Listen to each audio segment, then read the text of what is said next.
Hello student, कैसे हैं आप सब? अच्छे ही होंगे, है ना। तो स्वागत है आपको हमारे चैनल में। और आज बहुत पहले से हमारा चैनल का नाम चेंज हो गया है, वो बीके गैलेक्सियन हो गया है ना। तो बीके गैलेक्सियन इसलिए हो गया क्योंकि हमारे पास केमिस्ट्री क्लासेस भी चलती है, इसलिए biology classes with Balram Sahu को बदलकर बीके गैलेक्सियन कर दिया गया है। केमिस्ट्री क्लास के साथ सीजी की भी क्लास चलती है। चलिए, तो आज बहुत दिनों बाद हम लोग चलते हैं 11th बायोलॉजी क्लास में। चैप्टर 7 का पार्ट 3, पार्ट 2 और पार्ट 1 मैंने बना रखी है, उसको डिस्क्रिप्शन बॉक्स में आप देख सकते हैं। ठीक है, तो आज के जो टॉपिक है वो है तंत्रिकीय या चेतना ऊतक। नो ड्रामा, सीधा हम लोग चलते हैं टॉपिक में, है ना। तंत्रिकीय चेतना ऊतक। तो तंत्रिकीय चेतना ऊतक के अंतर्गत आपको पढ़ना क्या है उसको मैं पहले बताता हूँ। पहला बात है कि तंत्रिका कोशिका को पढ़ना है ना। तो जब भी एग्जाम में आता है तो तंत्रिकीय चेतना ऊतक के अंतर्गत जो भी क्वेश्चन आएगा वो आएगा तंत्रिका कोशिका, अर्थात न्यूरॉन्स की संरचना को समझाइए। यही हमारा मेन पॉइंट है, न्यूरॉन्स की संरचना। ठीक है, उसके बाद और बहुत सारे टॉपिक आएंगे आगे, है ना। तो न्यूरॉन्स की संरचना के अंतर्गत हम लोग सबसे पहले शुरुआत करते हैं एकदम सिंपल भाषा में कि न्यूरॉन्स को हम लोग कितने भागों में बांट सकते हैं? 2 भागों में बांट सकते हैं। ठीक है, एक तो मुख्य भाग में बांट सकते हैं, एक तो प्रवर्ध भाग में बांट सकते हैं। किस किस भाग में बांट सकते हैं? मुख्य भाग और प्रवर्ध भाग। ठीक है, तो सबसे पहले हम लोग पॉइंट डालते हैं, मुख्य भाग का पॉइंट डालिएगा। इसका पॉइंट डालिएगा मुख्य भाग। तो मुख्य भाग का पहला पॉइंट, मुख्य भाग के अंतर्गत कौन आएगा उसको देखते हैं, साइटोन। क्या आएगा? साइटोन। यहाँ पर ए डालिएगा और यहाँ पर लिखेगा मुख्य भाग, और मुख्य भाग में पहला नंबर का डालेंगे आप लोग साइटोन। क्या डालेंगे? साइटोन। ठीक है, चलिए, मुख्य भाग ए और उसका पहला भाग, मुख्य भाग के अंतर्गत आपको पहला नंबर डालना है साइटोन। ऐसे दूसरा तो आएगा नहीं, तभी पहले डाल देते हैं। ठीक है, साइटोन क्या है? तो देखिए, तंत्रिका तंत्र का मुख्य भाग साइटोन कहलाता है। ये पूरा तंत्रिका तंत्र है एक्चुअली में, ये तंत्रिका तंत्र नहीं, न्यूरॉन्स है एक्चुअली में। ठीक है, तो तंत्रिका तंत्र अर्थात जो न्यूरॉन्स है, तंत्रिका कोशिका या तंत्रिका तंत्र भी कह सकते हैं, पूरा तंत्र है। तो तंत्रिका कोशिका या तंत्रिका तंत्र का मुख्य भाग साइटोन कहलाता है। क्या कहलाता है? साइटोन कहलाता है। इसमें एक गोल केंद्रक, इसमें क्या होता है? गोल केंद्रक। अब आपको बता दूं कि साइटोन क्या है। तो एक्चुअली में ये जो पूरा भाग दिखाई दे रहा है आपको, ये कहलाता है आपका साइटोन।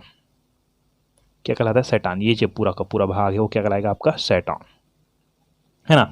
तो तंत्रिका तंत्र का मुख्य भाग, तंत्रिका तंत्र का मुख्य भाग क्या कहलाता है? साइटोन कहलाता है। इसमें एक गोल केंद्रक तथा कोशिका द्रव्य उपस्थित होता है। इसमें एक गोल केंद्रक, ये देखिए यहाँ पर एक केंद्रक है, गोल केंद्रक तथा कोशिका द्रव्य उपस्थित होता है। कोशिका द्रव्य में माइटोकॉन्ड्रिया, गोल्गी काय, लाइसोसोम उपस्थित होता है। और इतना नहीं कि यही बस हो, और बहुत सारी बातें लिख सकते हो। कोशिका द्रव्य में माइटोकॉन्ड्रिया, गोल्गी काय, लाइसोसोम, एंडोप्लाज्मिक रेटिकुलम, विभिन्न प्रकार के छोटे छोटे क्या कणिकाएं उपस्थित होती है, ऐसे लिख सकते हैं। ठीक है, ये पहले कंप्लीट हो गया मुख्य भाग के अंतर्गत साइटोन। क्या आएगा? साइटोन। अब दूसरा नंबर का पॉइंट डालिएगा आप, प्रवर्ध भाग। तो ये मुख्य भाग हो गया। कौन सा भाग हो गया? मुख्य भाग, जो बीच का है वो हो गया इसके अंतर्गत ना। इसको नहीं बोल रहा हूँ। ठीक है, ये अंदर में जितना भाग वो मुख्य भाग हो गया, साइटोन। अच्छा, इसका नाम भी लिख देते हैं न्यूक्लियर, न्यूक्लियस मतलब केंद्रक। ठीक है, चलिए, ये क्लियर हो गया पहला भाग। अब दूसरा हम जाते हैं बी में, प्रवर्ध भाग में। बी में प्रवर्ध भाग में मुख्य भाग ए का पहला भाग था साइटोन, और एक ही था, इसको और नहीं पढ़ेंगे। बी प्रवर्ध भाग, प्रवर्ध भाग में पहला फिर डालिएगा आप, पहला फिर डालिएगा प्रवर्ध भाग में डेंड्राइट। क्या नाम है? डेंड्राइट। चलिए, तो डेंड्राइट क्या है? तो आपको बता दूं कि यहाँ पर ये साइटोन है, साइटोन में ऐसा एक और संरचना होती है, इसका नाम भी बताऊंगा आगे। इसके जस्ट ऊपर ऐसा और संरचना पाई जाती है, इसको हम लोग बोलते हैं डेंड्राइट। डेंड्राइट, ये एन है ना, डेंड्राइट। ठीक है, तो डेंड्राइट क्या है? तो डेंड्रान्स का शीर्ष क्षेत्र। आपको बताना, पहले डेंड्रान को समझाना था लेकिन डेंड्राइट समझा रहा हूँ। तो ये साइटोन है, साइटोन के बाद ये जो भाग दिख रहा है, मोटा मोटा सा ऐसा जो भाग दिख रहा है, ये डेंड्रॉन है। और अभी हम लोग पढ़ रहे हैं डेंड्राइट। तो डेंड्रान के जस्ट ऊपर वाला भाग को बोलते हैं डेंड्राइट। ठीक है, तो डेंड्रान का शीर्ष क्षेत्र, यहाँ डेंड्रान्स बोलते हैं इसको। तो डेंड्रान्स का शीर्ष क्षेत्र पतली शाखाओं में बटा होता है, जिसे डेंड्राइट कहते हैं, जिसे हम लोग क्या कहते हैं? डेंड्राइट। ये इसको बोलते हैं डेंड्राइट। क्लियर हो गया बात मेरी? आगे चलते हैं डेंड्रान्स में। है ना। तो ये छोटे प्रवर्ध होते हैं, ये साइटॉन से जुड़ा हुआ था ना, ये वाला भाग दिख रहा है, ये सब क्या कहलाएगा, डेंड्रॉन्स। जस्ट ऊपर वाला भाग कहलाएगा डेंड्राइट। तो डेंड्राइट तो क्लियर होगी। डेंड्रॉन चलते हैं, ये छोटे प्रवर्ध होते हैं जो कि कोशिका काय से निकलते हैं। ये कोशिका काय मतलब साइटॉन, तो कोशिका काय से निकलते हैं। ये आधार के पास मोटे होते हैं, देखिए इसको मैं जूम करके दिखा रहा हूँ, ऐसे है ये, ठीक है। तो ये आधारी भाग है। तो आधारी भाग क्या होता है, मोटा होता है। क्या होता है, मोटा। तो ये छोटे प्रवर्ध होते हैं जो कि कोशिका काय से निकलते हैं, ये तो क्लियर हो गया। ये आधार के पास मोटे होते हैं, किसके पास, आधार के पास। ये आधार के पास मोटे होते हैं, लेकिन इसका शीर्ष क्षेत्र पतली शाखाओं में बटा होता है। देखिए ये आधार के पास क्या होते हैं, छोटे होते हैं, मोटे होते हैं, लेकिन शीर्ष की ओर क्या होते हैं, पतले होते हैं, पतली पतली शाखाओं में बटा होता है। ये निशिल सकन धारण के होते हैं, मतलब अच्छा एक चीज़ बताऊँ, यहाँ पर निशिल सकन होता है ना, उसी तरह ये डेंड्रॉन में भी क्या पाया जाता है, निशिल सकन पाए जाते हैं। निशिल ग्रैन्यूल्स से बोलते हैं उसको, ठीक है, निशिल सकन पाए जाते हैं। इतना लिखेंगे आप डेंड्रॉन्स में, किस में लिखेंगे, डेंड्रॉन्स में। चलिए तो वहाँ तक तो क्लियर होगा किसको एक्सॉन बोलते हैं, किसको डेंड्रॉन बोलते हैं, सॉरी किसको डेंड्राइट बोलते हैं, किसको डेंड्रॉन बोलते हैं। अब तीसरा नंबर का जो पॉइंट आता है प्रवर्ध भाग के अंतर्गत आता है, वो एक्सॉन आता है। ये एक्सॉन बहुत ही डिफिकल्ट टाइप से लगता है, देखिए ध्यान से, कि कोशिका काय से निकले, किससे निकले, कोशिका काय से, है ना। तो ये ऊपर में दिख रहा है वो साइटॉन है ना। तो कोशिका काय से निकले एकल, इसको थोड़ा सा नीचे कर देते हैं, इसको देखो ध्यान से, ये कोशिका काय है और इसी कोशिका काय से एक संरचना निकली हुई है लंबी। इसको ऊपर को ज़्यादा नहीं दिखा पाऊंगा क्योंकि यहाँ पर कट रही है तो यहाँ पर नीचे वाला भाग दिखना है आपको, ठीक है। तो यही से साइटॉन से निकल रहा है ना। तो कोशिका काय से निकले, कोशिका काय मतलब ये साइटॉन, तो कोशिका काय से निकले एकल, एकल यहाँ पर लंबा दिख रहा है, एकल लंबे प्रवर्ध को एक्सॉन कहते हैं। को क्या कहते हैं, एक्सॉन। मतलब एक्चुअली में यही क्या है, एक्सॉन है। क्या है, एक्सॉन है। ये पूरा लंबा गया है वो अंदर अंदर, ठीक है, एक्सॉन कहते हैं। कोशिका काय से निकले एकल लंबे प्रवर्ध को एक्सॉन कहते हैं। इसके शीर्ष क्षेत्र से निकले, इसके शीर्ष क्षेत्र से निकलने वाली शाखाओं को, इनके जो शीर्ष क्षेत्र है उनसे निकलने वाली शाखाओं को हम लोग बोलते हैं टिलोडेंड्रिया। क्या बोलते हैं, टिलोडेंड्रिया, ठीक है। एक्चुअली में कहा जाए, हमारे पास इसका शीर्ष क्षेत्र किसको बोल सकते हैं, जैसे कि इसको ऐसे खड़े करते हैं तो इसका शीर्ष क्षेत्र हो गया, ये आधारी क्षेत्र हो गया, ठीक है। तो शीर्ष क्षेत्र में जो भाग निकलते हैं, ये अगर इसको आधार मानते हो तो इसको शीर्ष मान सकते हो। तो शीर्ष क्षेत्र में जो भाग निकलते हैं उसको हम लोग बोलते हैं टिलोडेंड्रिया। क्या कहते हैं, टिलोडेंड्रिया, ठीक है। ये क्लियर हो गया आपको। हाँ, अब शीर्ष का मतलब क्या समझ रहे हो आप लोग, कई जने कन्फ्यूजन हो जाते हैं ना शीर्ष। एक्चुअली में ये जो जहाँ से शुरुआत होती है वो उसका शीर्ष क्षेत्र नहीं कहलाता है, जहाँ से शुरुआत होती है उसको आधारी क्षेत्र कहलाते हैं। उसके बाद ऊपर का हम इधर को हम लोग बोलेंगे उसका शीर्ष क्षेत्र, ठीक है, ओके। तो इसके शीर्ष क्षेत्र से निकलने वाली शाखाओं को टिलोडेंड्रिया कहते हैं। इन शाखाओं के शीर्ष क्षेत्र में छोटी छोटी घुंडी जैसी संरचना पाई जाती है, जिसे शीर्षस्थ घुंडी कहते हैं। क्या बोलते हैं, शीर्षस्थ घुंडी कहते हैं। प्रत्येक एक्सॉन के चारों ओर, चलिए अब एक्सॉन की, ये एक्सॉन है, एक्सॉन के चारों ओर इधर और इधर, इधर उधर, ठीक है। तो प्रत्येक एक्सॉन के चारों ओर विशिष्ट कोशिकाओं का बना एक आवरण होता है। ये देखिए यहाँ पर एक आवरण बना हुआ है, ये बीच का एक्सॉन है और यहाँ पर एक ऐसा आवरण बना हुआ है, ठीक है, आवरण बना होता है जिसे न्यूरिलेमा कहते हैं, जिसे हम लोग क्या बोलते हैं, न्यूरिलेमा। ये नाम लिख लीजिएगा,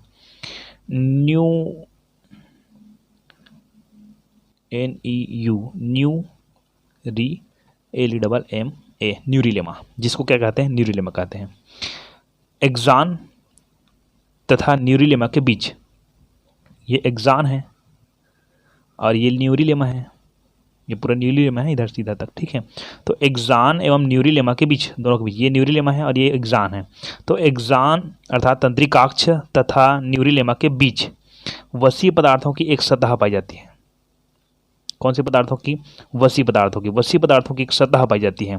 अब देखिए यहाँ पर एक वसीय पदार्थ की ऐसी सतह पाई जाती है, ऐसे, है ना, जिसे माइलिन खोल कहते हैं, जिसे हम क्या कहते हैं, माइलिन खोल। तो इसको हम लोग लिखेंगे myelin sheath, myelin sheath, myelin खोल कहते हैं। न्यूरिलेमा संकीर्ण होकर, ये न्यूरिलेमा है, न्यूरिलेमा संकीर्ण होकर एक्जान को स्पर्श करती है। देखिए ये न्यूरिलेमा है, ऐसे देखते हैं इसको, थोड़ा ज़्यादा हो गया है, ये एक्जान है और ये न्यूरिलेमा है और बीच में माइलिन खोल है। तो न्यूरिलेमा यहाँ पर जाकर ऐसे एक्जान को ऐसे छूती है। यहाँ देखिए यहाँ से गया है, ये यहाँ पर छू रही है, फिर यहाँ से इधर से आया है, यहाँ पर छू रही है, मतलब बीच में एक डॉट क्षेत्र छूट रहा है।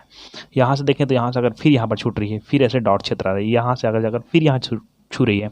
तो यही बोला जा रहा है कि न्यूरिलेमा, ये जो न्यूरिलेमा ऊपर का भाग है, वहाँ संकीर्णित होकर एक्जान को स्पर्श करती है। इन स्थानों को हम लोग रेनवियर संधि कहते हैं। ये जो भाग है उसको, ये जो भाग है उसको, ठीक है, Ranvier, node of Ranvier, node of Ranvier कहते हैं। ठीक है, तो इस तरह से आपका जो तंत्रिका तंत्र है उसका पहला पॉइंट आपका क्लियर हो गया। ये इसका नाम है आपका तंत्रिका तंत्र का पहला पॉइंट न्यूरॉन्स की संरचना, है ना। अब इसके जस्ट बाद आता है न्यूरॉन्स के प्रकार। न्यूरॉन्स के प्रकार, है ना। वैसे न्यूरॉन्स के प्रकार देखना है तो आप डिस्क्रिप्शन में एक और वीडियो दिया गया है न्यूरॉन्स की संरचना, जो 10th क्लास के लिए है ना। उसमें भी जाकर आप न्यूरॉन्स के प्रकार देख सकते हैं, है ना। और आपको बताया था हूँ न्यूरॉन्स के प्रकार को समझने के लिए क्या करना पड़ेगा। एकदम सिंपल सी बात है, मैं ज़्यादा समझाऊंगा नहीं। न्यूरॉन्स मतलब ये ऊपर वाला एक्जान है, ये ऊपर वाला एक्जान है, ये अंदर वाला जी एक्जान है, और ये क्या है, साइटॉन है ना। तो इसी के आधार पर न्यूरॉन्स की संरचना को प्रकार को समझाया था। जैसे कि एक ध्रुवी तंत्रिका कोशिका, एक ध्रुवी न्यूरॉन्स। एक ध्रुवी न्यूरॉन्स का मतलब क्या होता है कि एक ही एक्जान युक्त न्यूरॉन्स को एक ध्रुवी कहते हैं। जैसे कि ये हो गया आपका साइटॉन, क्या हो गया, साइटॉन। और साइटॉन में से केवल एक ही एक्जान निकलेगा, तो उसको हम लोग बोलेंगे एक ध्रुवी। ठीक है, क्या बोलेंगे, एक ध्रुवी। अगर इसमें कोई डेंड्रान वगैरह नहीं है, केवल एक्जान बच रहेगा, तो एक ध्रुवी। द्विध्रुवी में क्या आ जाएगा, द्विध्रुवी में आ जाएगा कि एक तरफ एक्जान रहेगा और दूसरी तरफ यहाँ पर डेंड्रॉन रहेगा, ये डेंड्रॉन निकला रहेगा, उसको हम लोग बोल देंगे द्विध्रुवी। ऐसे आपको पुस्तक में मिलेगा, तो आप ज़्यादा नहीं पढ़ेंगे। हम लोग चलते हैं नेक्स्ट टॉपिक में, ठीक है जी। तो हमारा जो अगला जो टॉपिक है वो है तिलचट्टा का वर्गीकरण एवं संरचना। मतलब कहा जाए तिलचट्टा के बारे में हमने को उसकी वर्गीकरण करना है ना, या तिलचट्टा का जीवन इतिहास को पढ़ना है। तो सबसे पहले आते हैं क्लासिफिकेशन ऑफ कॉकरोच तिलचट्टा, है ना। अधिकतर लड़कियां डरती है इससे, कॉकरोच से, लेकिन इसी को आज पढ़ना है ना। चलिए, तो सबसे पहले चलते हैं हम लोग किंगडम में चलते हैं। तिलचट्टा का किंगडम क्या है, इसका है किंगडम जगत एनिमिलिया। ठीक है, हम लोग भी एनिमिलिया के अंतर्गत ही आते हैं। सब किंगडम आता है सब जगत में, अर्थात उपजगत में आता है मेटाजोआ। ठीक है, मेटाजोआ, ठीक है। और इसके बाद शाखा आता है, शाखा की जरूरत नहीं है आपको, इसको लिखना नहीं है आपको, है ना। ठीक है, किंगडम, सब किंगडम, ठीक है। डिवीजन की भी जरूरत नहीं है आपको, लेकिन बताता हूँ इसको, डिवीजन है शाखा है इंटेरोजोआ, और शाखा पर इंट्रोजोआ है अपने पास, ठीक है। और जो डिवीजन की जरूरत भी नहीं है अपने को, है ना। डायरेक्टली हम चलते हैं फाइलम में। किस में चलते हैं, फाइलम। फाइलम मतलब वो संघ है, संघ इसका आर्थ्रोपोडा, इसको लिखना है, ठीक है, संघ आर्थ्रोपोडा। और ऑर्डर गण है इसका आर्थोप्टेरा, आर्थोप्टेरा, ठीक है, आर्थोप्टेरा। और वंश उसका पेरीप्लेनेटा और अमेरिकाना इसकी जाति है। तो तिलचट्टे का वैज्ञानिक नाम क्या बोलेंगे, पेरीप्लेनेटा अमेरिकाना। इन दोनों को जोड़ते हैं ना, तो इसका क्या बन जाता है, वैज्ञानिक नाम बन जाता है ना। तो ये इसका क्लासिफिकेशन है। तो अब हम लोग चलते हैं उसमें संरचना में। किस में चलते हैं, संरचना। तो तिलचट्टे का जो संरचना है बहुत ही जटिल संरचना है। इनकी संरचना के अंतर्गत देखते हैं। तो सबसे पहले तो ये देखिए, मैं तिलचट्टे का थोड़ा सा एक पिक बनाया हूँ यहाँ पर, देखिए ये तिलचट्टे की संरचना है ना। और ये तिलचट्टे कॉकरोच है, इसकी संरचना हम लोग चलते हैं। इसके संरचना को 3 भागों में बांटा जा सकता है। कितने भागों में बांटा जा सकता है, 3 भागों में। एक तो सिर, ये वाला भाग सिर, और दूसरा भाग है उसका धड़, क्या है, धड़, और तीसरा भाग है उसका उदर, क्या बोलेंगे, उदर। मतलब 3 भागों में बांट सकते हैं, सिर और धड़ और उदर। जब जब जरूरत पड़ेगी मैं इस पिक को आपको दिखाते जाऊंगा, ठीक है। तो देखिए कि संरचना, तिलचट्टे के शरीर को 3 भागों में बांटा जा सकता है ना। 3 भागों में बांटा जा सकता है। कौन कौन से भाग है उसको देखते हैं ध्यान से। तो सबसे पहला भाग है सिर।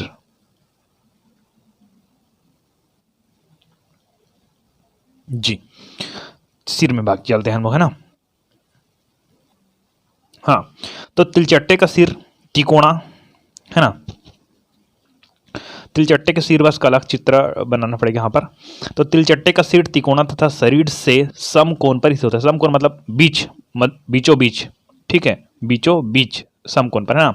तो तिलचट्टे का सिर है तिकोना तथा, है ना, तिकोना तथा शरीर से समकोण पर स्थित होता है ना। देखिए यहाँ पर इसका चित्र देखते हैं, ये ऐसे तिकोना दिख रहा है आपको, ऐसे, ठीक है, ये तिकोना दिख रहा है आपको। और उसको मैं इसी बस को अलग से और बनाया हूँ। ये इसका जो सिर है, इसी सिर बस का चित्र यहाँ पर और है, जिसको मैंने उल्टा बना दिया है।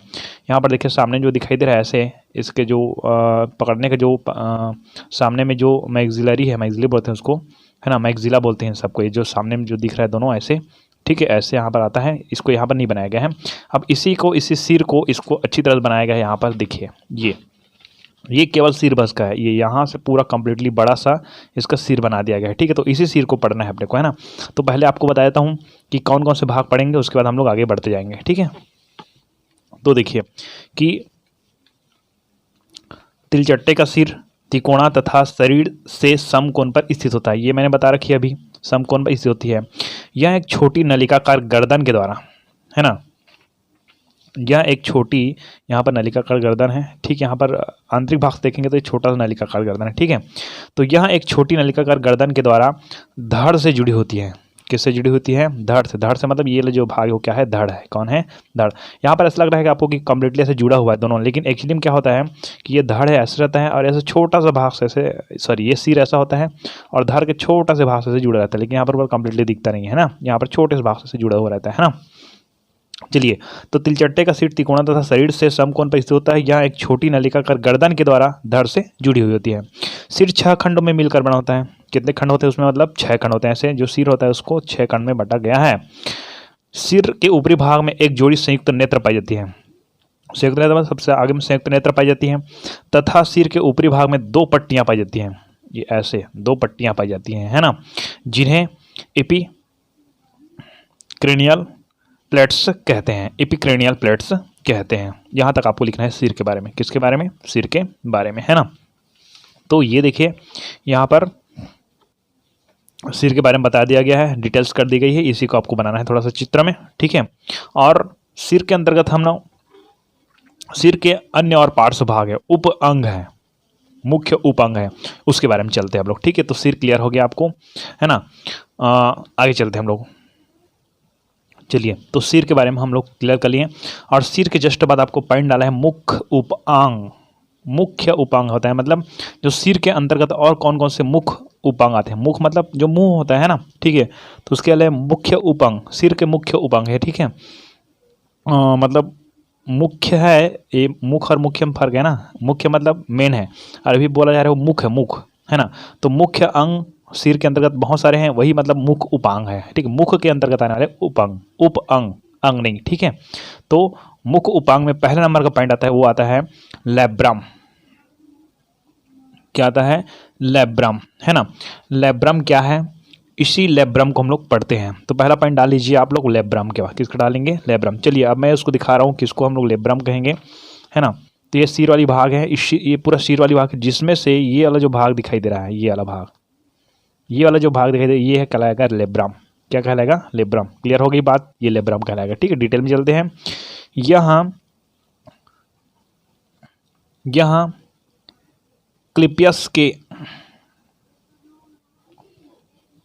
क्लिपियस, है ना, यह क्लिपियस के नीचे। अच्छा, क्लिपियस क्या है? ये भी क्वेश्चन आती है ना। तो क्यों क्लिपियस आपको बता देता हूँ। ये वाला जो भाग है उसको बोलते हैं क्लिपियस। क्या बोलते हैं?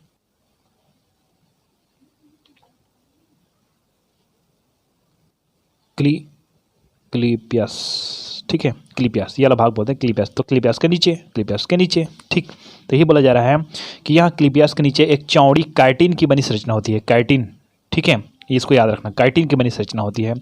यह मुख गुहा को सामने से ढका रहता है। जो सामने उसके मुख गुहा होती है, मुख गुहा मतलब मुख का जो छेद है उसको मुख गुहा बोलते हैं ना।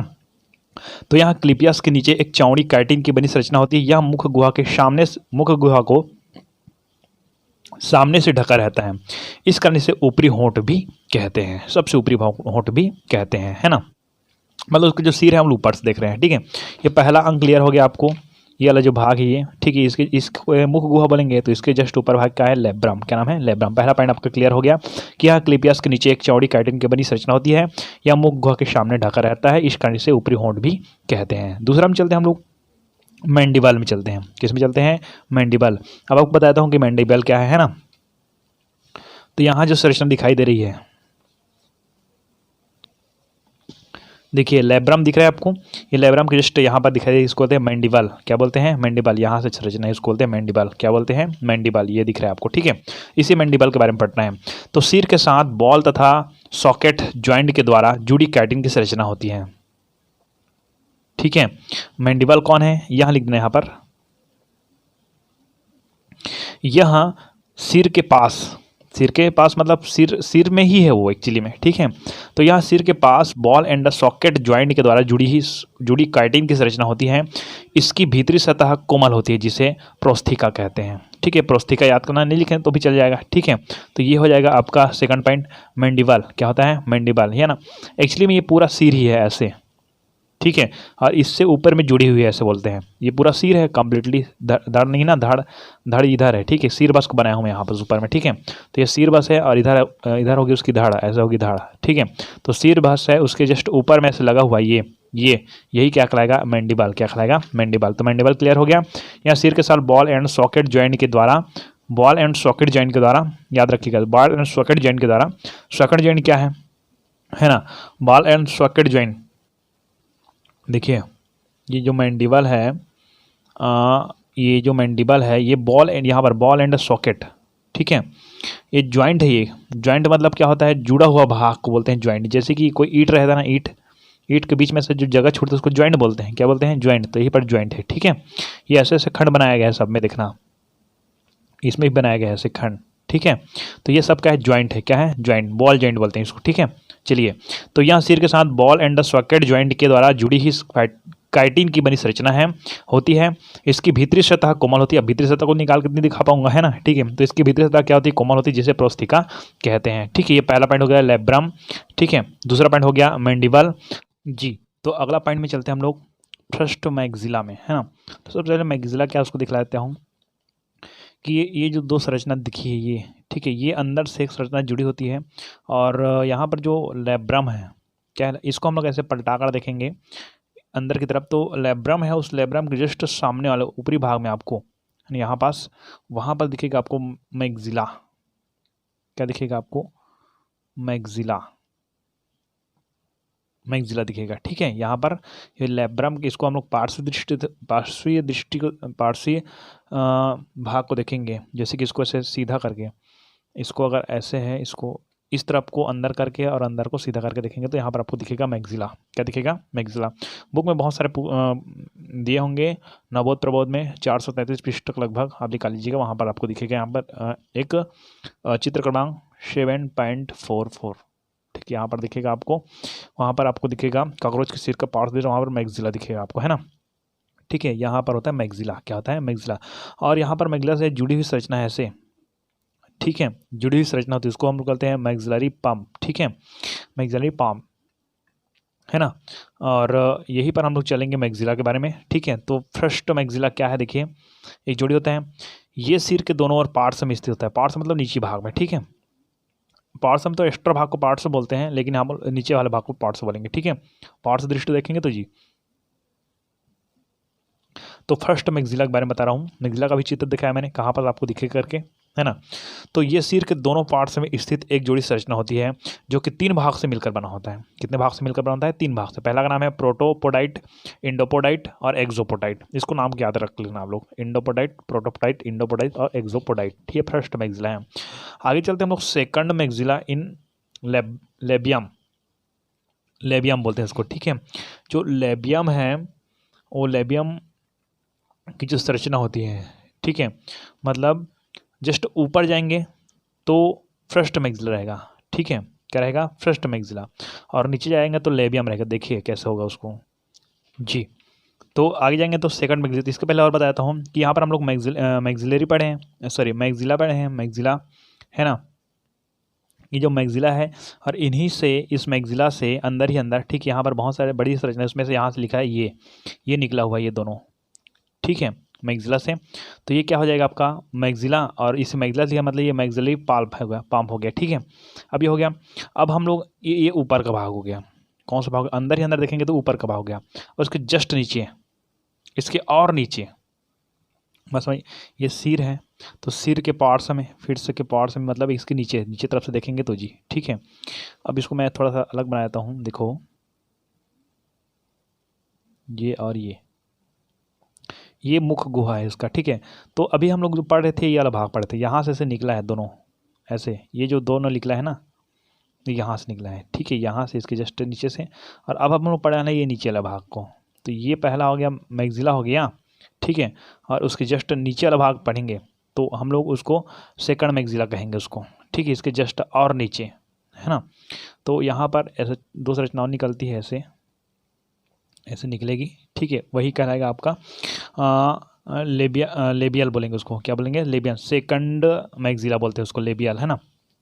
चलिए, तो ये मैक्सिलाओं के मिलने से बनता है, मतलब एक स्लिम कहा जाए कि छोटी छोटी जो मैक्सिलाएं होती है उसकी, और है ना, जो सामने से निकले उसको मैक्सिला बोलते हैं, उसके नीचे और होंगे उसको सेकंड मैक्सिला बोलेंगे। तो ये मैक्सिलाओं के मिलने से बना होता है। लेबियम 2 खंडों का बना होता है, लेबियम है वहाँ कितने खंडों का बना होता है, 2 खंडों का बना होता है, ठीक है। इस नाम को अच्छे से याद रखना, प्रीमेट्रम, प्रीमेंटम, पोस्टमेंटम और पोस्टमेंटम, ठीक है। अच्छा, प्रीमेंटम और पोस्टमेंटम, है ना।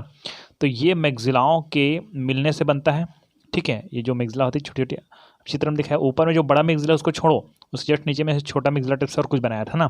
तो ये मैक्सिलाओं के मिलने से बनता है। लेबियम 2 खंडों का बना होता है। कितने खंडों का बना होता है, 2 खंडों का बना होता है।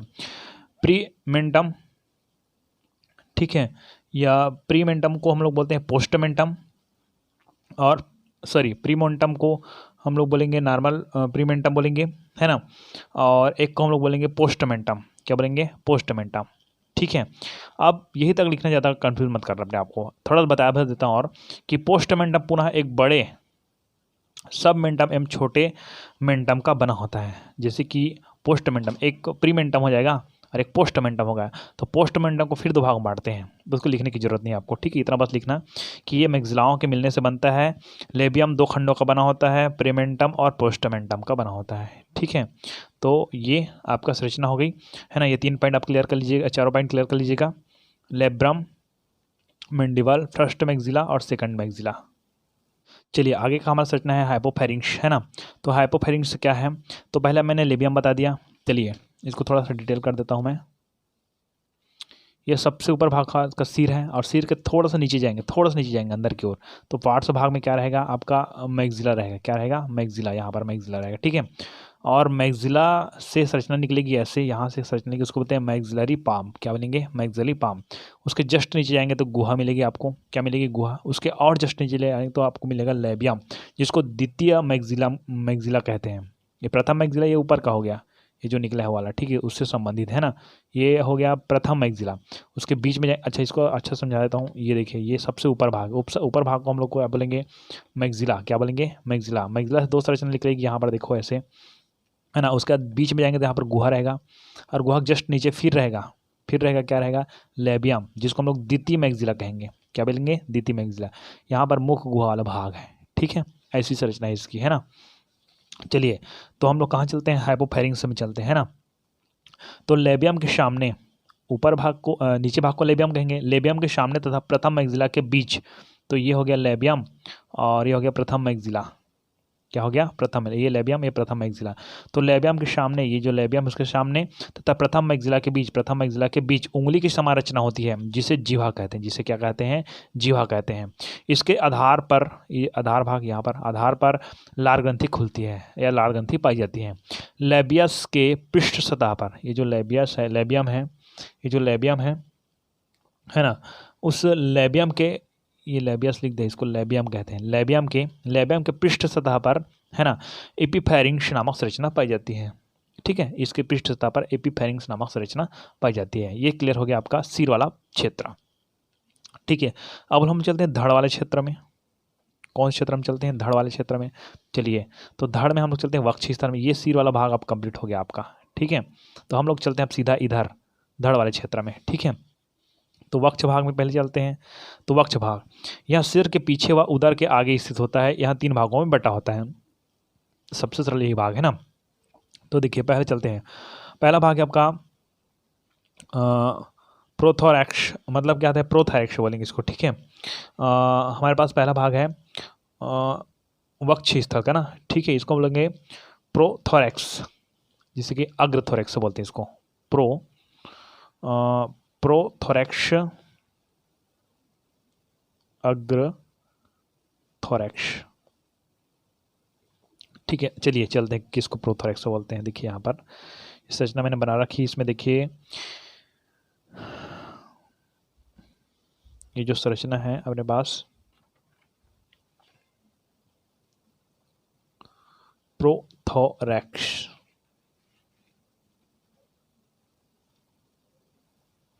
चलिए, तो यहाँ से कट गई इसके सिरा की संरचना, और यहाँ से चलते हैं हम लोग प्रोथोरैक्स में। यहाँ से चलते हैं हम लोग किसमें? प्रोथोरैक्स।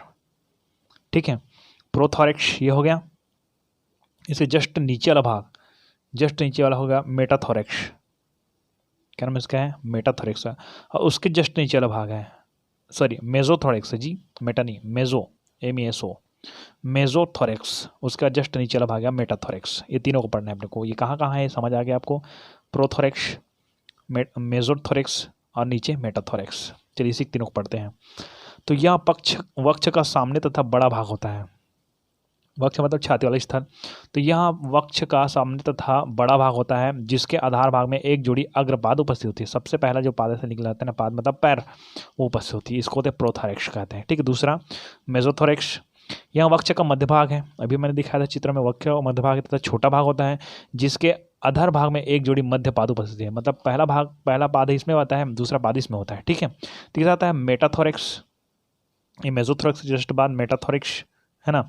तो यह वक्ष का पश्च तथा बड़ा भाग होता है, जिसके अधर भाग में एक जोड़ी पश्च पाद उपस्थित होते हैं। मतलब जितना नीचे जाते जाएंगे, ठीक है, उसको हम लोग सबको कंप्लीटली क्या बोल देंगे? मेटाथोरैक्स बोलेंगे।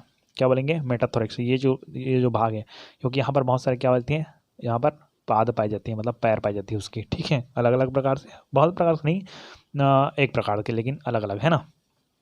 चलिए, ये 3 पॉइंट भी क्लियर कर लीजिए। ठीक है, अब हमारा मेन तीसरा पॉइंट आता है उदर, क्योंकि हमने तिलचट्टा को 3 भागों में बांटा था। पहला सिर भाग में, अभी जो भाग है वो वक्ष भाग है, और ये आता है उदर भाग। कौन सा भाग है? उदर भाग। ठीक है, तो यह शरीर का अंतिम तथा सबसे बड़ा भाग होता है। ठीक है, तथा अपेक्षाकृत चौड़ा होता है। अपेक्षाकृत क्या होता है? चौड़ा होता है। यहाँ भ्रूण काल में 11 खंडों का तथा वयस्क में 10 खंडों का बना होता है। उदर के प्रत्येक खंड समान होते हैं तथा प्रत्येक पृष्ठ पर एक जोड़ी स्पेरेकल पाए जाते हैं। 10वां खंड नुकीला तथा द्विपालित होता है। देखिए, तो ये यहाँ से यहाँ तक तो क्लियर हो गया। उसका सॉरी, यहाँ से यहाँ तक मैं बताया था। इसको मैं बहुत अलग अलग तरीके बना रहा हूँ। इतने बस को ले लेते हैं, इसको अलग अलग खंड में थे, उसके बाद ऐसे बांटेंगे इसको अलग अलग खंडों में से। इतने बस को हम लोग बोलेंगे मेटाथोरैक्स। अब मेटाथोरैक्स से जस्ट नीचे यहाँ पर ऐसे ऐसे संरचना पाएगी छोटी छोटी। इसको थोड़ा सा क्लियर कर देता हूँ। ये मेटाथोरैक्स हो गया। इसके बीच को क्या बोलेंगे? मेजोथोरैक्स है। उसके जस्ट ऊपर को बोलेंगे हम लोग प्रोथोरैक्स, मेजोथोरैक्स, मेटाथोरैक्स। यहाँ पर जगह नहीं बनी थी, यहाँ पर इसको सबको ऐसे बताया। यहाँ मेटाथोरैक्स में भी क्या रहता है? पाद रहती है। अब उसके बाद यहाँ पर नीचे से ऐसा छोटे होते जाएगा, मतलब नुकीली होते जाएगा। ठीक है, तो ये हो गया मेटाथोरैक्स। और मेटाथोरैक्स से जस्ट नीचे से जाएगी संरचना, जिसको हम लोग बोलेंगे उदर भाग। कौन सा भाग बोलेंगे? उदर भाग। ठीक है, तो उदर भाग की डिटेल भी क्लियर हो गई आपको, है ना। और यहाँ से 10-11 खंड होते हैं बोलते हैं। ठीक है, तो यहाँ से आप लोग पूरा डिटेल कर लीजिएगा। ये हो गया आपका काकरोच की जो संरचना है उसके बारे में। ठीक है, चलिए तो चलते हैं हम लोग तिलचट्टे का पाचन तंत्र में, है ना। तो तिलचट्टे के पाचन तंत्र के अंतर्गत मैं कुछ चित्र दिखा रहा हूँ, उसको आप क्लियर कर लीजिएगा। ये तिलचट्टे का पाचन तंत्र है। ये ब्रैण, ये ओइसोफेगस, ये सिल्वरी ग्लैंड्स, ये क्रॉप, ये विसरल गैंग्लियन है। ये पूरा तिलचट्टे का मुख से लेकर पूरा आंतरिक भाग है, ठीक है ये। और यहाँ से पूरा संरचना आपको दिखाई दे रही है। ये नीचे वाला भाग इतना है। और यहाँ पर हेपेटिक सिका बोलते हैं इसको, इसको गिजार्ड बोलते हैं। सब नाम को मैं क्लियर करवा देता हूँ आपको, है ना। और यहाँ से इसको मेलपिगियन ट्यूब बोलेंगे, और इसको हम लोग बोलेंगे रेक्टम। क्या बोलेंगे? रेक्टम। इसके बाद इसको बोलेंगे हम लोग इलियम। ये छोटी नाम सबको मैं क्लियर करा देता हूँ, और फिर हम लोग डिटेल में चलेंगे तो सब में चित्र का यूज़ करते जाऊँगा, ठीक है। चलिए, तो तिलचट्टे का पाचन तंत्र। तिलचट्टे का क्या है? पाचन तंत्र। इसको नॉर्मल पहले लिख देना है कि कॉकरोच के पाचन तंत्र में आहार नाल तथा इससे संबंधित अन्य अंग होते हैं जो भोजन के अंतर्ग्रहण मतलब अंदर ले जाना, पाचन, अवशोषण तथा उत्सर्जन का कार्य करते हैं, ठीक है। आहार नाल की लंबाई 6 से 7 सेंटीमीटर होती है, ठीक है। आहार नाल की लंबाई कितनी होती है? लगभग 6 से 7 सेंटीमीटर होती है, ठीक है। अब हम लोग चलते हैं उसके मेन भाग में। तिलचट्टे के पाचन तंत्र का मुख्य भाग होता है, पहला पॉइंट आता है उसका अग्राण। अग्रांत के अंतर्गत क्या आता है, ठीक है। और आपको एक चीज़ और जान के देना चाहूँ कि प्रत्येक जीव है, प्रत्येक जीव के जो शरीर होती है वो 3 स्तरों का बना होता है। 3 स्तर बनता है। देखिए, जब भी कोई भ्रूण बनता है तो 3 स्तर बनते हैं। 3 स्तर का नाम मैं क्लियर करवा देता हूँ। एक का नाम है एक्टोडर्मा, दूसरा आता है मेसोडर्मा, तीसरा आता है एंडोडर्मा।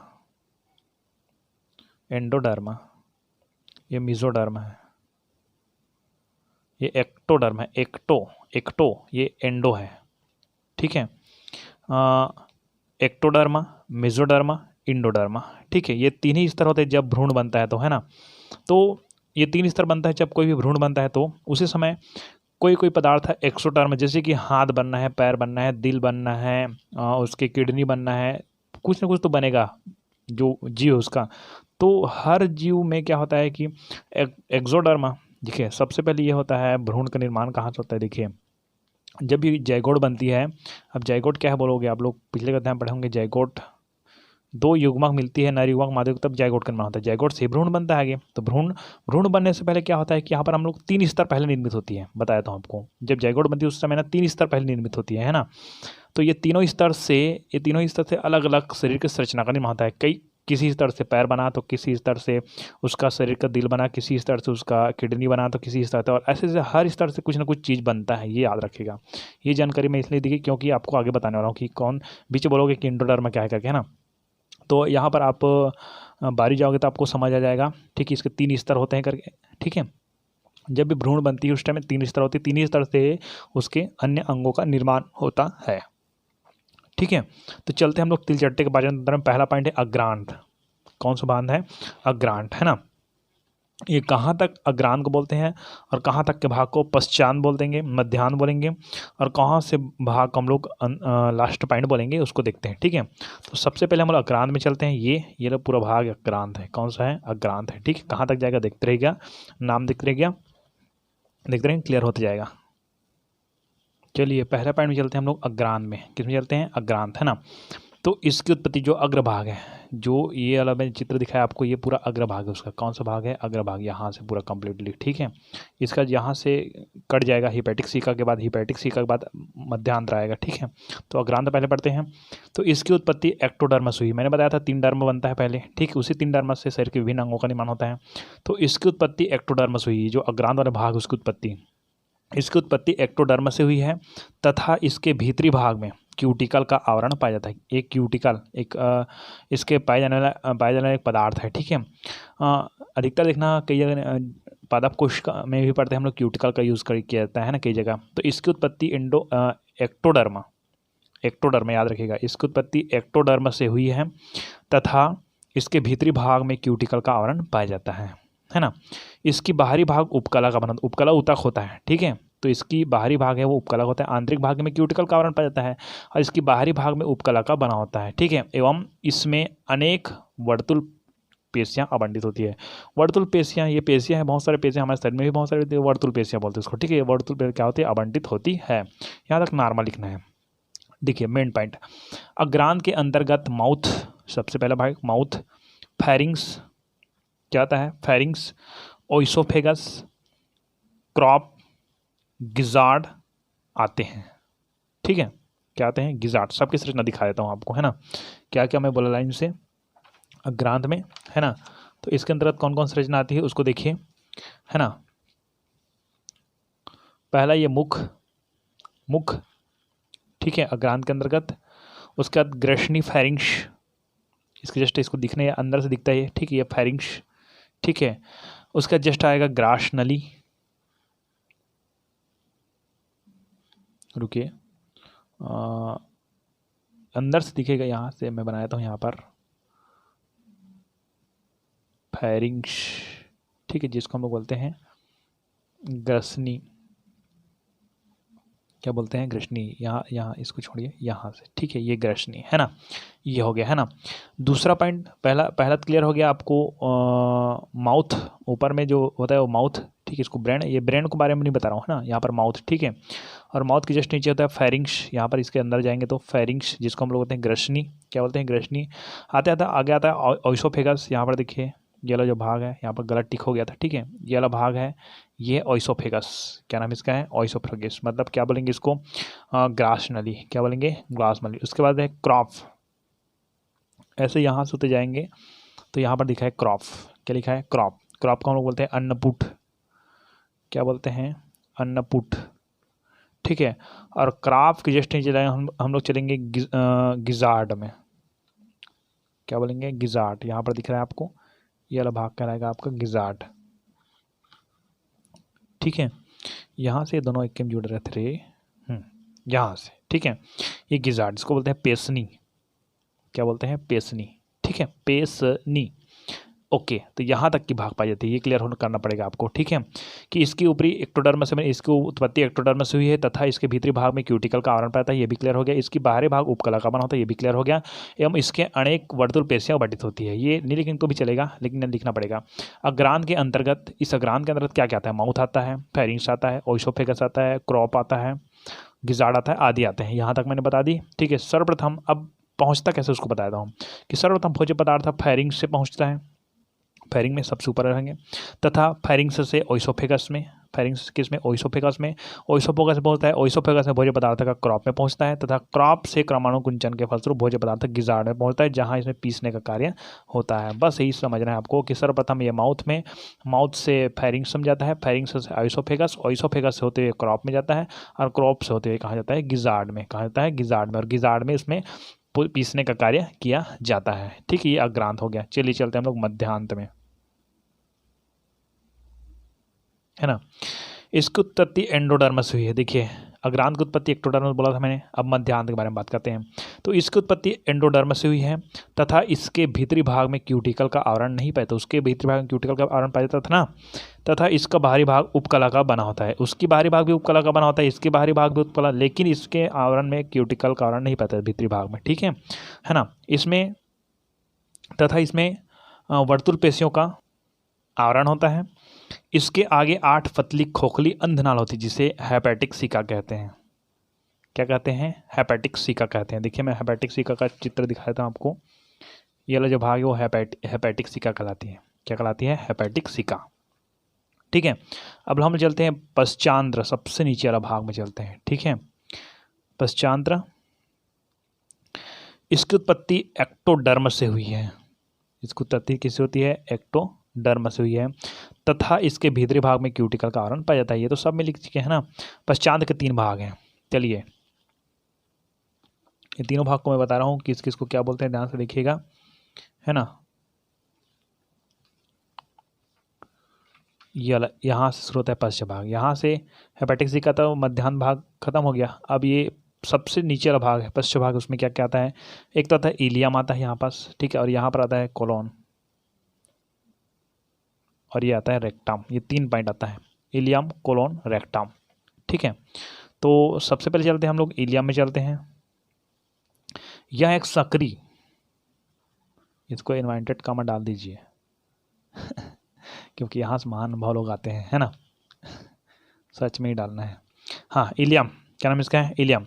यह एक सक्रिय व छोटी नली होती है जो अवरोधनी के रूप में कार्य करती है। जो इलियम वाला भाग मैंने दिखाया ना यहाँ पर आपको, ये वाला देखिए, ये इलियम वाला भाग है, ठीक है।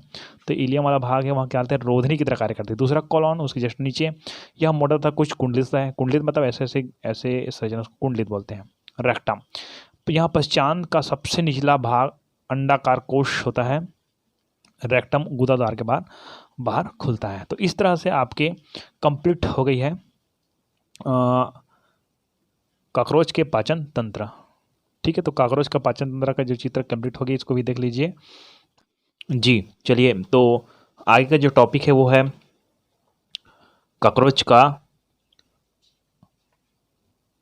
रक्त परिसंचरण तंत्र।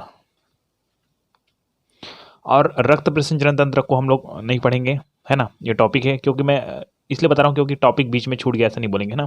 तो हम लोग रक्त परिसंचरण नहीं पढ़ेंगे। जस्ट आगे और टॉपिक आएगा रक्त परिसंचरण के जस्ट आगे आएगा श्वसन तंत्र। तो रक्त परिसंचरण तंत्र को नहीं पढ़ेंगे और श्वसन तंत्र को भी नहीं पढ़ेंगे, है ना। कहीं से वीडियो मिल सकती है तो आप सर्च करके देख लीजिए। और उसका आएगा प्रकाशग्राही अंग। तो ये तीनों टॉपिक हम छोड़ रहे हैं, है ना। ये उत्सर्जन तंत्र को भी छोड़ रहे हैं। अगर आपको उत्सर्जन तंत्र के बारे में लिखना है तो यहाँ पर कुछ ऐसे स्क्रीन शॉट करके इसको लिख सकते हो आप उत्सर्जन तंत्र के अंतर्गत, है ना। चलिए हम लोग सीधा चलते हैं जनन तंत्र में। तो आपका पॉइंट आएगा कॉकरोच का जनन तंत्र, है ना। तो उसमें से नर के बारे में बात करें, मादा के बारे में बात नहीं करेंगे, ठीक है। कॉकरोच का नर जनन अंग, ये आपका पॉइंट रहेगा। कॉकरोच का नर जनन अंग, यहाँ से हम लोग शुरू करते हैं कॉकरोच के नर जनन अंग के अंतर्गत। तो ये आपके पास जस्ट डायग्राम भी है आपके पास, है ना। तो इस डायग्राम में क्या क्या है उस नाम को मैं बता देता हूँ पहले, है ना। उसी नाम के आधार पर हम लोग चर्चा करेंगे। तो सबसे पहले मैं बताता हूँ कुछ संरचनाएं, जैसे कि ये दिख रहा है, ये तीन झुर्रीदार संरचना दिखाई दे रही है, जिसको हम बोलते हैं टेस्टिस। क्या बोलेंगे, टेस्टिस, है ना। टेस्टिस मतलब वृषण। और उसके जस्ट बाद आएगा एक संरचना वास डिफरेंस। यहाँ पर जो भाग दिख रही है, यहाँ से ये और ये पूरा ये बस संरचना वास डिफरेंस, इसको हम लोग बोलेंगे वास डिफरेंस शुक्रवाहक। क्या बोलेंगे हम लोग, शुक्रवाहक, है ना। और उसके बाद आ जाएगी संरचना ये आएगी इजैक्युलेटरी डक्ट। इजैक्युलेटरी डक्ट ये वाला जो भाग है सबसे ऊपर में, इसको हम लोग बोलेंगे स्खलन नलिका। क्या बोलेंगे, स्खलन नलिका। 3 पॉइंट क्लियर हो गया। चौथा पॉइंट आएगा आपका मशरूम ग्लैंड। क्या आ जाएगा, मशरूम ग्लैंड मतलब छत्र ग्रंथि। तो यहाँ पर कुछ संरचनाएं मैं बनाता हूँ छत्र ग्रंथि की।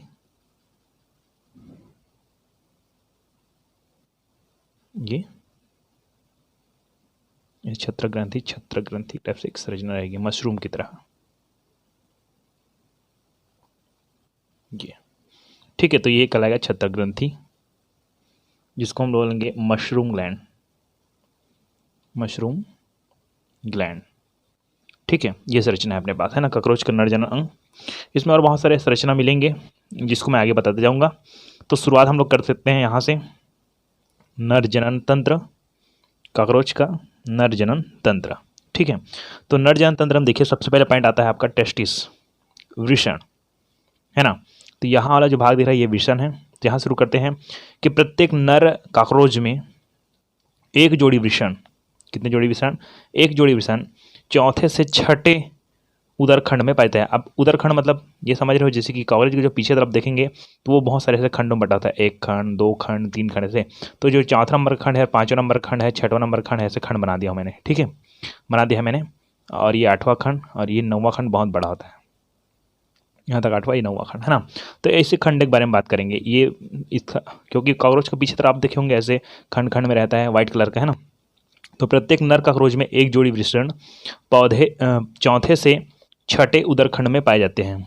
ये चौथे से छठे उदरखंड में, मतलब यहाँ से यहाँ तक ये झुर्रीदार संरचना दिखाई दे रही ना, यही वृषण है ना। तो प्रत्येक नर कॉकरोच में एक जोड़ी वृषण चौथे से छठे उदरखंड में पाई जाती है। प्रत्येक वृषण 3 पिंडकों का बना होता है। देखिए, 1 पिंडक, 2 पिंडक और 3 पिंडक। तो प्रत्येक वृषण 3 पिंडकों का बना होता है तथा प्रत्येक पिंडकों का निर्माण छोटे छोटे गोल पुटिकाओं से होता है। और प्रत्येक जो पिंडक है उस पिंडक का जो निर्माण है वो छोटे छोटे गोल संरचनाओं से हुई, मतलब ऐसे छोटा छोटा ऐसे गोल गोल संरचना है, इन्हीं से हुई है। जितने भी पिंडक है उसकी निर्माण है वो, ठीक है, ये क्लियर हो गई आपको। चलिए, ये वृषण पहला पॉइंट क्लियर।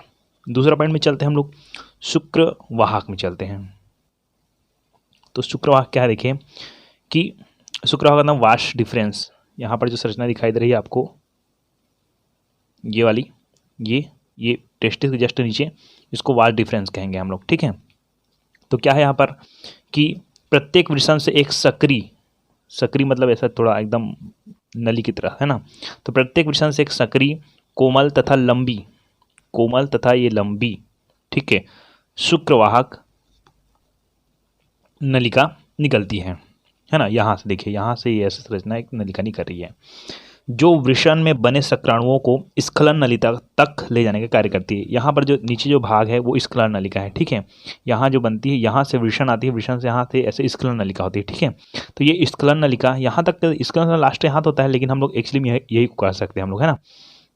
तो यहाँ पर जो वृषण में बने शुक्राणुओं को, क्योंकि शुक्राणु वृषण में ही बनते हैं, आप जानते हैं, है ना, शुक्राणुओं को स्खलन नलिका तक ले जाने का कार्य करती है। मतलब ये जो शुक्रवाहिनी है, शुक्रवाहक है, वाल डिफरेंस है, ये वृषण में अर्थात टेस्टिस में बने हुए जो शुक्राणु को स्खलन नलिका तक ले जाने का कार्य करती है। ठीक है, हमारा दूसरा पॉइंट क्लियर हो गया। तीसरा पॉइंट में चलते हैं हम लोग, स्खलन नलिका। कौन सा नलिका? स्खलन नलिका। ठीक है, ये वाला दिख रहा है आपको।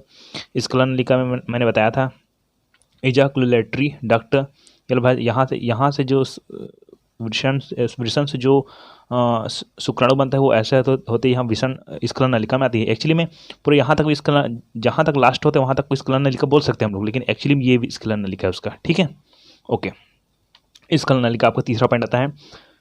तो शुक्रवाहिनी के नीचे, शुक्रवाहिनी मतलब यही है, शुक्रवाहक को बोलते हैं शुक्रवाहिनी। ठीक है, तो शुक्रवाहिनी के नीचे 7वें या 9वें खंड तक, देखिए ये 7वां खंड है, ये 8वां खंड है और ये 9वां खंड है। ठीक है, तो 7वें खंड से लेकर 9वें खंड तक, है ना।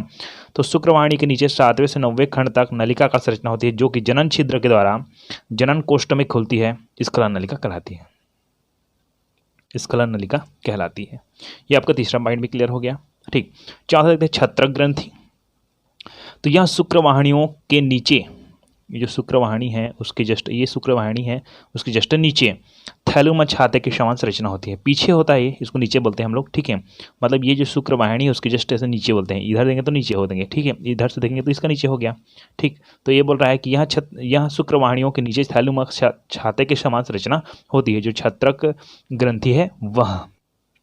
ठीक है, मतलब मशरूम ग्लैंड यहाँ पर दिख रहा है, मशरूम ग्लैंड, ये पूरा छत्रक ग्रंथि है, मशरूम ग्लैंड बोलेंगे इसको, क्या बोलेंगे? Mushroom gland. इस तरह से 4 पॉइंट भी क्लियर हो गई। 5वां पॉइंट में हम लोग चलते हैं, फैलिक ग्लैंड। क्या आता है? फैलिक ग्लैंड, है ना। तो ये जो फैलिक ग्लैंड है उसको देखिए, ये आपका संरचना दिखेगा जो यहाँ पर स्खलन नलिका था, यहाँ पर ये जो स्खलन नलिका जस्ट नीचे ऐसे एक संरचना और आती है, जो स्खलन नलिका इसको ढक के रख देती है। थोड़ा सा दिखता है, थोड़ा सा भाग दिखता है। ठीक है, इस भाग को एक्चुअली हम लोग देखेंगे तो उसका नाम हो जाएगा फैलिक ग्लैंड, संगोलिक, इसको बोलेंगे फैलिक ग्लैंड, फैलिक ग्लैंड, है ना। मतलब ये वाला भाग देखिए कि यहाँ स्खलन नलिका के नीचे, मतलब यहाँ ऊपर भाग स्खलन नलिका है, तो यहाँ स्खलन नलिका के नीचे सफ़ेद रंग का थैलीनुमा संरचना होती है, जो कि उदर में 6वें से 9वें खंड तक पाई जाती है। मतलब यहाँ से ऊपर से पीछे तरफ दिखता नहीं है, लेकिन 6 से 9वां खंड तक पाई जाती है। इसको बोलते हैं फॉलिक ग्लैंड, फैलिक ग्लैंड, क्या बोलेंगे हम लोग? Phallic gland. ये पॉइंट भी क्लियर हो गया आपका, है ना। आगे हम लोग चलते हैं शुक्राणुधार। तो ये जो शुक्राणुधार है नॉर्मल, ठीक है ना, तो परिपक्व शुक्राणु है, शुक्राणुधार में जमा होती है। ठीक है, शुक्राणुधर जी, धार नहीं, ये धार है, ये शुक्राणुधार। तो परिपक्व शुक्राणु शुक्राणुधार में जमा होती है तथा इसकी भित्ति अकोष की स्तरों की बनी होती है। ये संरचना एक्चुअली दिखाई नहीं देती, इसलिए यहाँ पर बताने जा रहा है। ठीक है, ओके, आगे चलते हैं हम लोग जनन कोष में। किस में चलते हैं? जनन कोर, जेनेटिक पार्ट। तो ये वाला जो भाग दिख रहा है वो है जनन कोर। क्या है? जनन पोर। तो इस शरीर का 9वां एवं 10वां खंड जननी कोष बनाते हैं। इसके अधर भाग में नरजनन अंग छिद्र तथा गुदाद्वार खुलते हैं। ठीक है, जनन कोष को देख लेते हैं हम लोग। ये तो शरीर का 9वां एवं 10वां खंड जनन कोष बनाते हैं। इसके अधर भाग में नर जनन अंग क्षेत्र, गुदाद्वार तथा गुदाद्वार खुलते हैं। मतलब यहाँ पर नर जनन क्षेत्र भी यहाँ पर खुलता है और पीछे की ओर जाएंगे तो वहाँ पर गुदाद्वार खुलता है। यहाँ जो एनएस वाला भाग है वो खुलता है। ठीक है, तो इस तरह से आपका ये जो चैप्टर है उसमें और आएगा मादा जनन अंग, लेकिन मादा जनन अंग को हम लोग नहीं पढ़ेंगे। और हम लोग फिर कॉकरोच के आर्थिक महत्व देख लेते हैं। लास्ट पॉइंट, कॉकरोच का आर्थिक महत्व, यानी ये आपका लास्ट पॉइंट है। तो इसको लाभप्रद क्रियाकलाप और दूसरा हानिकारक क्रियाकलाप, ये ज़्यादा इंपॉर्टेंट है कॉकरोच का आर्थिक महत्व को समझाइए करके। तो इसको मैं नॉर्मल एक एक पॉइंट बता देता हूँ, है ना। पहला कि कुछ जगह लाभप्रद में लिखना ना, कुछ लाभप्रद में पहला पॉइंट आएगा कि कुछ जगहों पर इसको खाने के लिए यूज़ किया जाता है ना। दूसरा लिखना कि यहाँ खाद्य श्रृंखला का एक आवश्यक घटक है। ठीक है। तीसरा, जीव वैज्ञानिकों के द्वारा कीटों के अध्ययन हेतु नमूने के रूप में इसका प्रयोग किया जाता है। ये 3 लाभप्रद हो गया। अब इसका हानिकारक देखिए, ये वृक्षों के फल, जड़, छाल आदि को खाकर नष्ट कर भी कर देता है, ये हानिकारक हो गया, है ना। ये खाद्य पदार्थों को संदूषित भी कर देता है, मतलब दूषित कर देता है, ये भी हानिकारक हो गया। यह मानव शरीर की कोमल त्वचा को क्षतिग्रस्त कर सकता है, ये भी इसका हानिकारक हो गया, है ना। अनेक रोग के वाहक होते हैं, हैजा, टाइफाइड, अतिसार, क्षय रोग, कीटाणु, ये सब के वाहक होते हैं। तो 3-3 इसका हानि और लाभ लिख दीजिएगा। इस तरह से आपका ये जो चैप्टर वो भी ख़त्म हो गई है।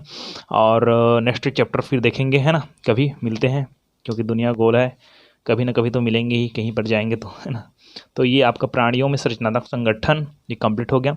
उसके बाद हम लोग 8वां चैप्टर में चलेंगे फिर आगे। क्लियर।